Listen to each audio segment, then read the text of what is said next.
O que acontece após a vida é uma das perguntas mais antigas da humanidade, presente em praticamente todas as culturas e épocas, porque o ser humano sempre percebeu que a morte do corpo não significa necessariamente o fim da consciência. Desde os primeiros registros históricos, povos de diferentes regiões do mundo, sem qualquer contato entre si, desenvolveram ideias semelhantes sobre continuidade após a vida, o que indica que essa percepção não nasce apenas da religião, mas da própria experiência humana.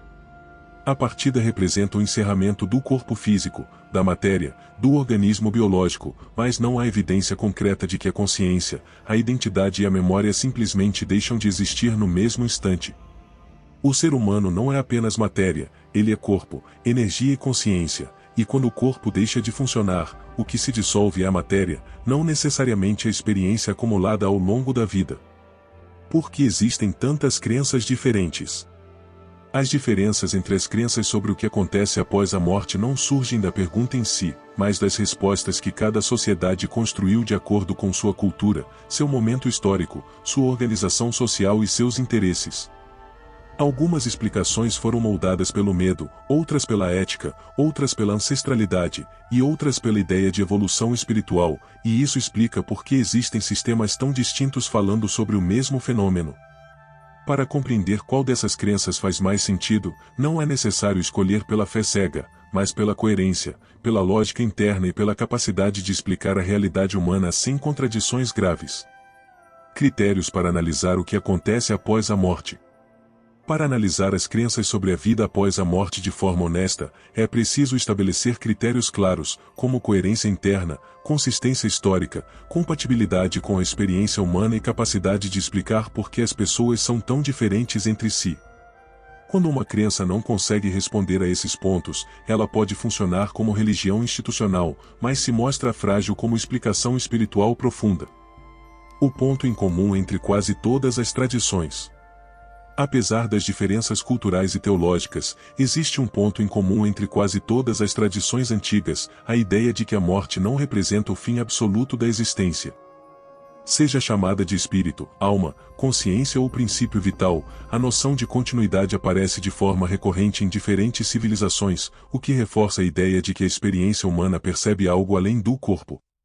A grande diferença entre as crenças não está em saber se algo continua, mas em como essa continuidade acontece, quem retorna à matéria, quem permanece em outro plano e com base em qual critério isso ocorre. O problema das explicações simplistas é que as explicações que reduzem o destino após a morte a apenas dois caminhos fixos, como salvação ou condenação, céu ou inferno, não conseguem explicar a complexidade da experiência humana e ignoram processos, aprendizados e níveis de consciência. Esse tipo de modelo pode ser eficiente como ferramenta de controle moral, mas se mostra limitado e inconsistente como explicação espiritual mais profunda. O início das divergências religiosas.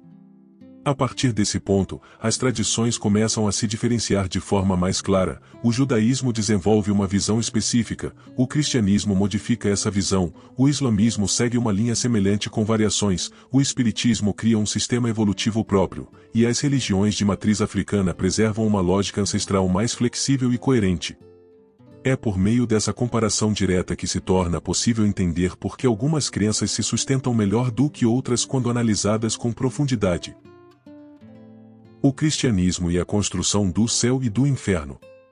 O cristianismo surge a partir do judaísmo, mas altera profundamente a forma de explicar o que acontece após a morte, principalmente ao transformar conceitos simbólicos e linguísticos em doutrinas literais de punição e recompensa. Enquanto o judaísmo estava centrado na vida, na lei e na ética em comunidade, o cristianismo desloca o eixo para o pós-morte, criando um sistema baseado em salvação, condenação e julgamento eterno. É nesse ponto que nasce a ideia popular de inferno, mas para entender isso corretamente, precisamos avançar por etapas, porque o inferno cristão não aparece pronto nos textos originais. Ao longo deste conteúdo, vamos construir esse entendimento em partes, e no final você terá uma visão completa e coerente sobre como essa ideia foi formada. Primeiro ponto para entender o inferno, o Sheol.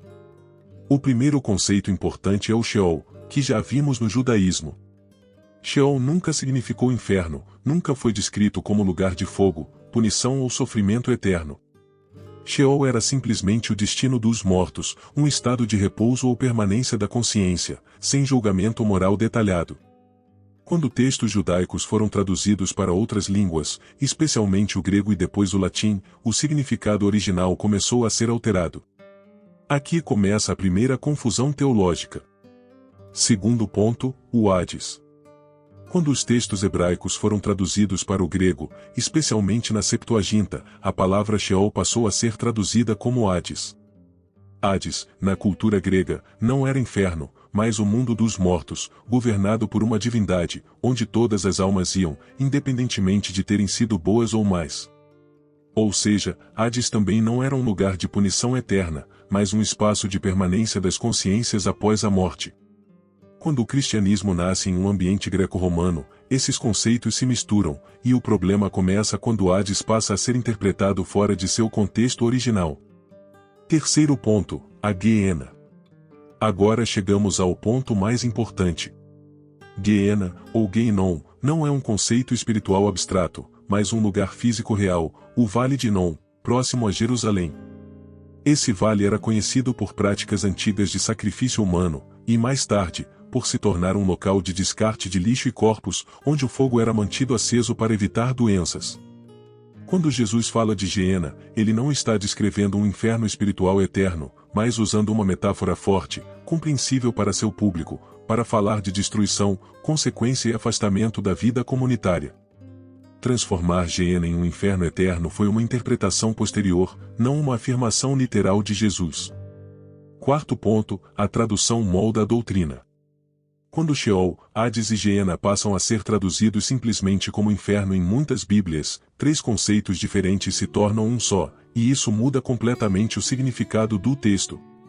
Essa unificação cria a ideia de um lugar único de punição eterna, algo que não existia nem no judaísmo, nem nos ensinamentos originais de Jesus. Aqui é importante entender que doutrina nasce da tradução, não apenas da revelação. Mais adiante, vou explicar por que isso foi extremamente útil para a estrutura de poder da Igreja. O cristianismo e o julgamento eterno. Com o passar do tempo, o cristianismo desenvolve a ideia de um julgamento final definitivo, onde cada pessoa recebe um destino eterno, céu ou inferno. Esse modelo apresenta problemas graves de coerência, porque atos finitos cometidos em uma vida limitada passam a justificar punições infinitas. Essa lógica não existia na tradição judaica e não aparece de forma clara nos textos mais antigos. Ela surge como ferramenta moral e institucional. Semelhanças e variações com o islamismo. O islamismo, que surge séculos depois, herda grande parte dessa estrutura cristã, incluindo o julgamento final, céu e inferno, mas com variações culturais e narrativas próprias. Assim como no cristianismo, o inferno no islamismo também é descrito de forma literal, com punições, fogo e sofrimento, reforçando o uso do medo como instrumento de obediência. Apesar das diferenças, a base conceitual é a mesma, um destino eterno definido por julgamento. Até aqui você já tem 3 pontos fundamentais para entender o inferno. Mais adiante, vamos fechar esse raciocínio mostrando por que, mesmo assim, o inferno se tornou um dos pilares centrais do cristianismo. Se você quer entender tudo isso até o final, acompanhe os próximos blocos, porque cada parte se conecta diretamente à seguinte. Resumo parcial. O inferno cristão não nasce pronto nos textos originais, ele é construído ao longo do tempo por traduções, interpretações culturais e necessidades institucionais. Entender isso é essencial para compreender por que outras tradições, especialmente as religiões de matriz africana, apresentam uma explicação muito mais coerente sobre o que acontece após a morte. O Espiritismo e a reencarnação universal. O Espiritismo surge como uma resposta direta às limitações do cristianismo tradicional, principalmente a ideia de punição eterna, inferno definitivo e julgamento final imutável.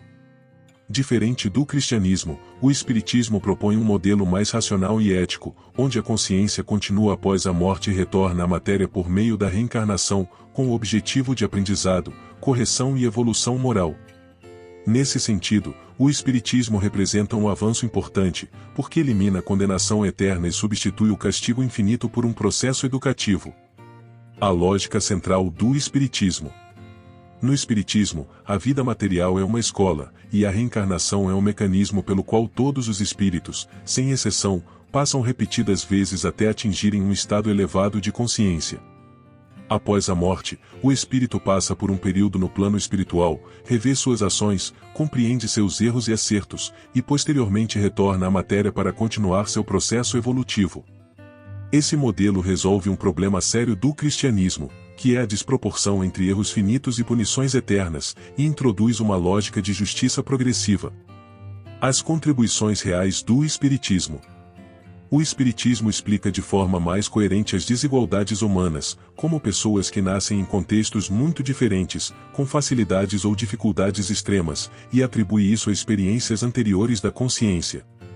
Também reconhece a comunicação entre planos, a existência de espíritos em diferentes níveis de entendimento, e a influência espiritual sobre o mundo material.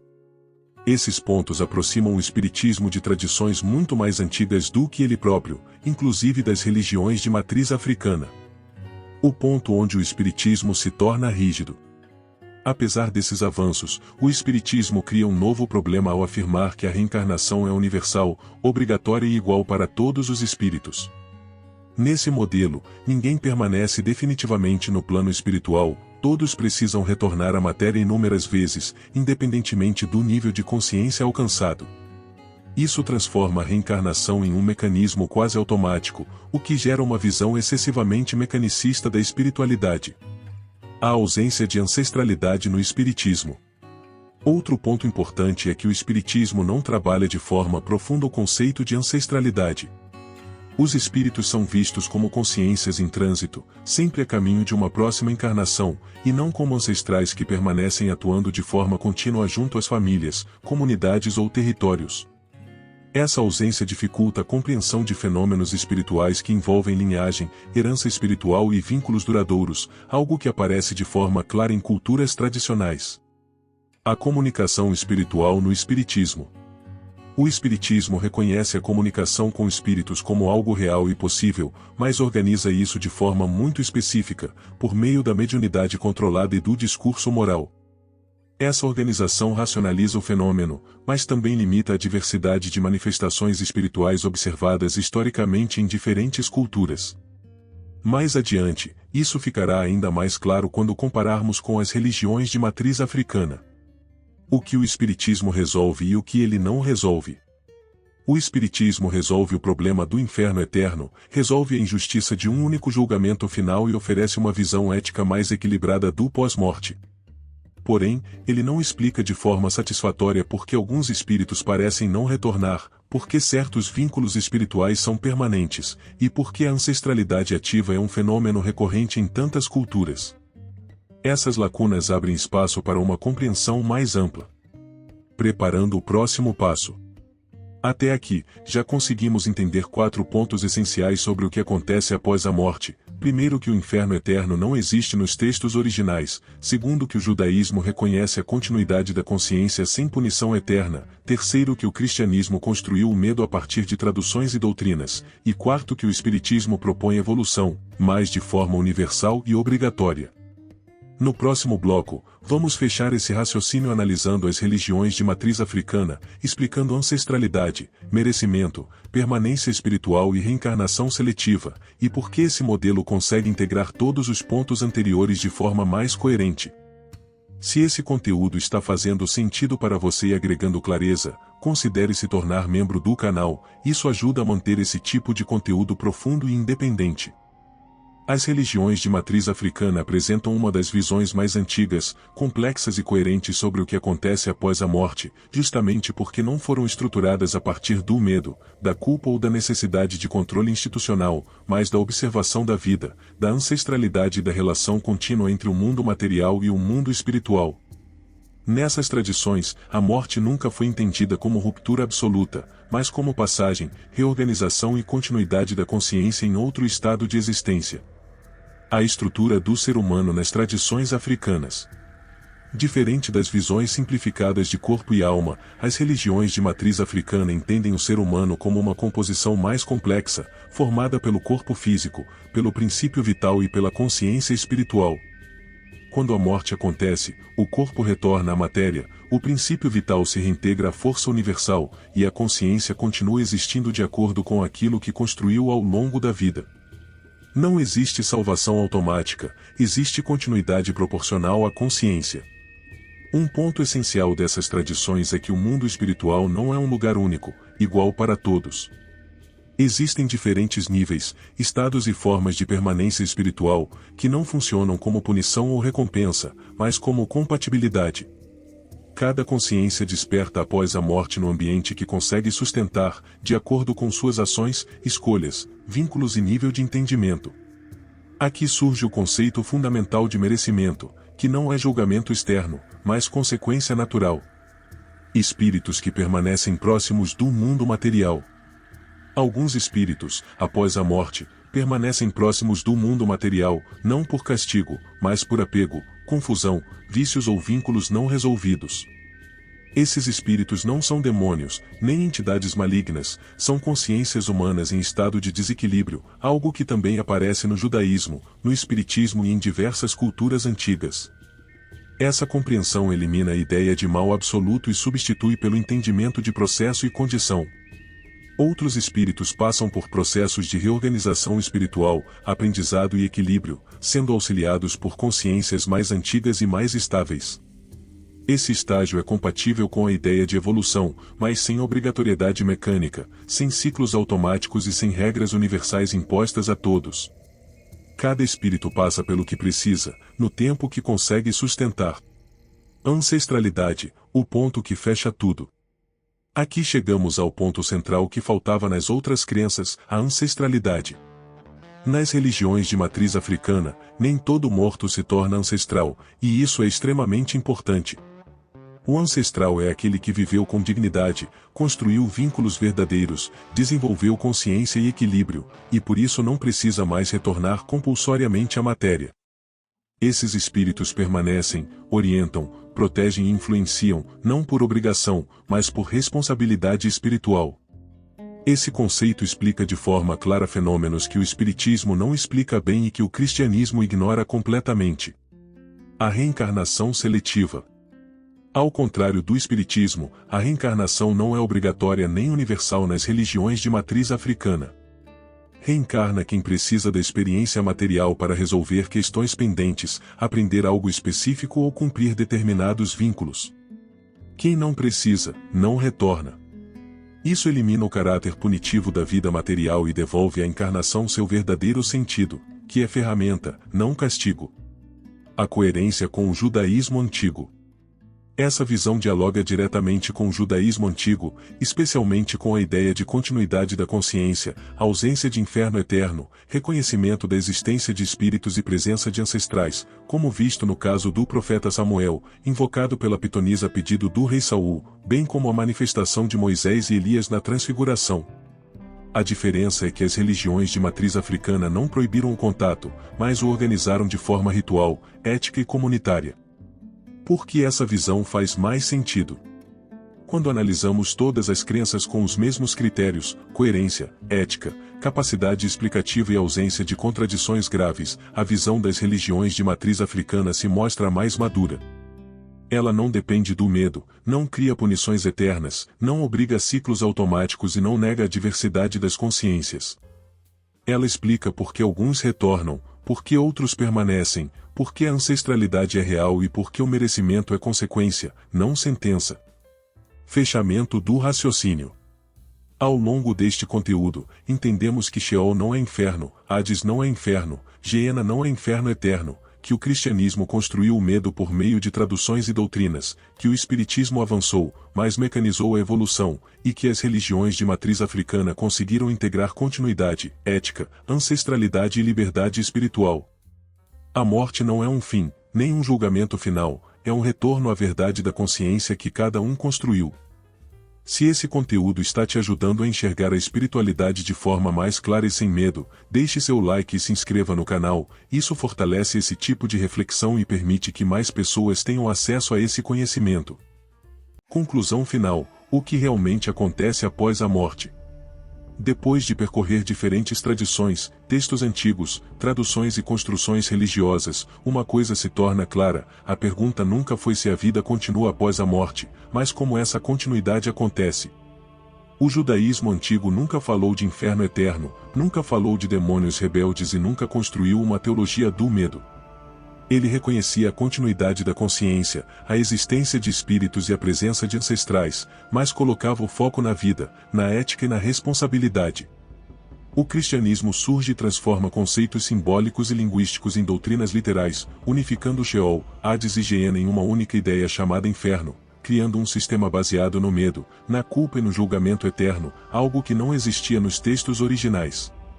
O islamismo herda essa mesma estrutura, com variações culturais, mantendo a lógica do julgamento final e da punição eterna como eixo central da fé. O espiritismo rompe com o inferno eterno, traz evolução, justiça progressiva e continuidade consciente, mas transforma a reencarnação em uma regra universal e obrigatória, mecanizando aquilo que deveria ser consequência natural da consciência. As religiões de matriz africana não precisaram corrigir nada disso, porque nunca se afastaram da lógica original: a morte é passagem, o mundo espiritual é diverso, o merecimento não é sentença, a reencarnação não é obrigatória e a ancestralidade é real, ativa e presente. Nem todo espírito retorna, nem todo morto se torna ancestral, e ninguém é condenado eternamente. Cada consciência desperta após a morte exatamente no lugar que consegue sustentar, de acordo com aquilo que construiu em vida, sem juízes externos, sem punições infinitas e sem promessas vazias. A morte não é um tribunal, é um espelho. Ela não revela a vontade de Deus, ela revela quem a pessoa se tornou. Quando entendemos isso, o medo perde a força, a culpa perde o controle e a espiritualidade deixa de ser ameaça para se tornar responsabilidade. Se esse conteúdo trouxe clareza, reflexão e liberdade para você, curta o vídeo, se inscreva no canal e considere se tornar membro, porque é assim que esse tipo de conteúdo profundo, honesto e sem medo continua existindo. Aqui, a espiritualidade não é usada para controlar, mas para compreender. Deus nos livre das seitas. Amém.